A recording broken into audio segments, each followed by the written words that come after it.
वसई विरारमध्ये दुपारनंतर धुवाधार पाऊस बरसला आहे, त्यामुळे अनेक भागांमध्ये पाणी जमा झालेलं आहे। मी आता सध्या वसईच्या मिठागर वसाहतीच्या रस्त्यावर आहे। आपण जर बघितलं तर हा मिठागरचा रस्ता आहे। जवळपास 1 किलोमीटरचं अंतर पार करत येथील नागरिकांना त्याच्या घरी जावं लागतं। आपण जर बघितलं गुडघ्याभर पाण्यातून हे नागरिक आहेत ते जा करत आहेत। काय स्थिती आहे दादा आजची आतमधली? जास्त पाणी भरलं आहे आता। किती भरलंय? आता एवढं कमरपर्यंत। आणि घरामध्ये पाणी आलंय काय? हा, कोणाकोणाच्या घरामध्ये पाणी आलंय, दुसऱ्याचे बाकी आहे। पण पालिकेने तुम्हाला सांगते की बाहेर कुठे शाळेमध्ये वगैरे निवाराची सोय देते काय? नाही, काय कोण आला नाही अजून। आता काय ते औषधीवाला आले डॉक्टरकडे, ते आता गावात फिरते, औषध वगैरे देत आहेत। हा ते देते, औषध देते, द्यायला आले।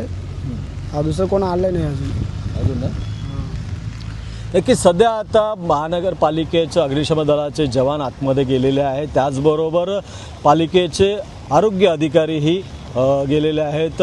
नागरिकांना तेथील औषधं वगैरे काय द्यायचे असतील, कारण की संसर्गजन्य आजार होऊ नये, पाण्याचे आजार उद्भवू नये, त्यासाठी खबरदारी म्हणून एक पथक आता आतमध्ये गेलेलं आहे आणि तेथील नागरिकांना औषधाच्या गोळ्या वगैरे देत आहेत। सध्या येथील नागरिकांनी बाहेर काल आयुक्तांनी यांना भेट दिली होती आणि त्यांना सांगितलं होतं की तुम्हाला शाळेमध्ये किंवा एखाद्या आश्रमशाळेमध्ये निवासाची सोय करतो, मात्र येथील नागरिकांनी त्याला नकार दिलेला आहे, कारण की अनेक इथे त्यांचे संसार वगैरे आहेत, सामान वगैरे आहे, त्यामुळे ते इथून निघत नाही आहेत। मात्र सध्या तरी त्यांच्या घरापर्यंत पाणी पोचलेलं नाही आहे। ही जी पायवाट आहे जाण्याची, त्या ठिकाणी पूर्णपणे कमरे इतकं पाणी जमा झालेलं आहे आणि त्या पाण्यातून त्यांना वाट काढत जावं लागत आहे। प्रभाकर कुडालकर, एबीपी माझा, वसई।